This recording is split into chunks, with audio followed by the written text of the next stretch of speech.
Hi friends, చూడండి నేను కాకరకాయలు ఫ్రై చేస్తున్నాను. కాకరకాయలు ఫ్రై చేసుకునే ముందు ఎండుమిర్చి, ధనియాలు, జీలకర్ర, ఎల్లిపాయలు, కొంచెం శనగపప్పు, పల్లీలు మంచిగా ఫ్రై చేసుకున్న ఆయిల్ పక్కన పెట్టుకొని తర్వాత మిక్సీలో వేసుకొని మెత్తగా మిక్స్ చేసుకున్న తర్వాత దాంట్లో ఎల్లిపాయలు వేసుకోవాలి. కొంచెం లైట్ కరివేపాకు కూడా వేసుకోవాలి. అన్నీ మిక్సీ చేసుకొని పక్కన పెట్టుకొని ఆయిల్ వేసుకొని కాకరకాయలు, పసుపు, ఉప్పు వేసుకొని కలిపి పక్కన పెట్టుకోవాలి ఫస్ట్.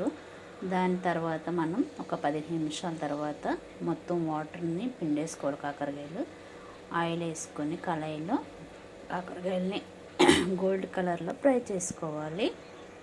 ఫ్రై చేసుకున్న తర్వాత మళ్ళీ మనం అవి పక్కన పెట్టుకుని తర్వాత దాంట్లో కొంచెం శనగపప్పు, ఆవాలు, జీలకర్ర వేసుకొని కరివేపాకు వేసుకొని కాకరకాయలు ఫ్రై చేసి మొత్తం వేసుకొని కారం మిక్సీ పట్టుకున్న కారపొడి ఆయిల్ వేసుకొని ఫ్రై చేసుకుని ఒక 2 నిమిషాల తర్వాత తీసుకుంటే చాలా టేస్ట్గా మీ కాకరకాయల కారం క్రిస్పీ కారం బాగుంటుంది. చాలా బాగుంటుంది. మీరు కూడా ఒకసారి ఇంట్లో ట్రై చేయండి.